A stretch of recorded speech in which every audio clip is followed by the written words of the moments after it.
Welcome back to Living 808. It affects millions and has been a global epidemic. Today we're talking with our friends from Ho'oko LLC about the psychological impact of pornography addiction. Edwina Reyes and Risa Kaulia are here with us. Thank you guys for being here. Appreciate it. Thank you. I know that a lot of people think they know, and maybe even I think I know, but could you tell all our viewers what exactly pornography addiction is?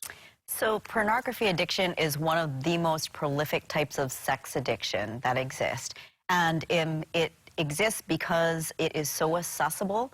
It's easily available on the internet 24/7. It's affordable. And so people have access to it all the time, and that creates difficulties. Often when people view it for such great amounts of time, it becomes uncontrollable and unmanageable, and that's actually when it becomes an addiction. In fact, the World Health Organization identified last year that sexual addiction is in fact a disorder. Wow. Okay, I know the statistics are staggering. There's also a way to use this, and it says the use of pornography. Can you tell me the statistics of the use of pornography? You know, one thing that's really difficult for the general population is to really assess it, only because the numbers of porn users actually significantly jump.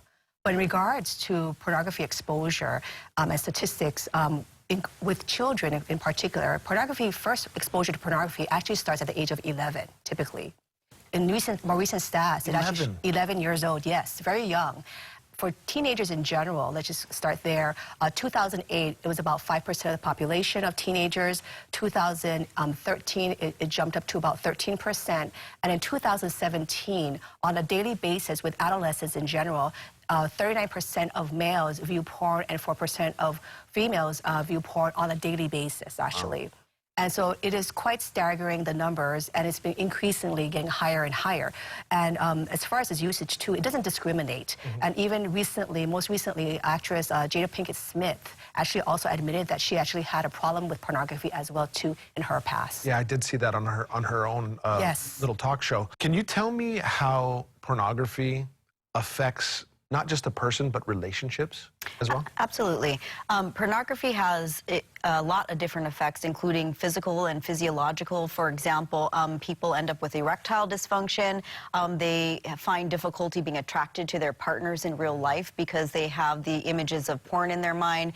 There's a lot of relationship issues, both marital and couples kind of tend to have relationship problems if one person is viewing porn.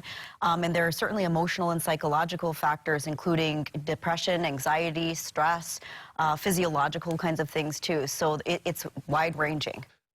I've never heard of this, but I want to ask you, there's a science behind porn addiction. Can you explain that to me? Yes, what a lot of people don't realize is that regular porn usage actually makes great effects to a person's brain and how it functions. And it's actually there's a terminology called neuroplasticity, which basically means how our experiences actually go in and change and alter the brain. And so what research has actually found is that when someone views pornography on a regular basis, what happens is it actually increases dopamines, and it actually puts in an overdrive in the brain. And what happens over time, it actually burns the brain circuitry and its reward system as well, too. And so oftentimes what will happen is a person who is regularly addicted and watches porn, what happens is then some of the repercussions of that is that they have decreased brain activity as well as a lessened sexual responsivity with their partners. That creates a desire to continue to watch over and over repeatedly. Yes. Yeah. And I think we know how it affects people now, the dangers of it, how bad it can be. But now I kind of want to know how you guys can help someone with an addiction. How does somebody find you or get some help from you? Well, one of the things to keep in mind is that dealing with porn addiction in particular is difficult to do on one's own. And so they should connect with somebody who's trained or specializes in working with addictions. There are some recovery groups, SAA. You can find it on www.saa-recovery.org, www.puredesire.org. There are some groups here in Hawaii run through sometimes local churches and other places that can address that. And then also at our counseling center, there are those of us who specialize in that and can help give counseling about that. And they can call us at 808-375-7712 or find us on the website, www.ho'okollc.com. Thank you guys so much for being here. Appreciate it. Thanks, John. In a couple weeks, we'll be talking about depression.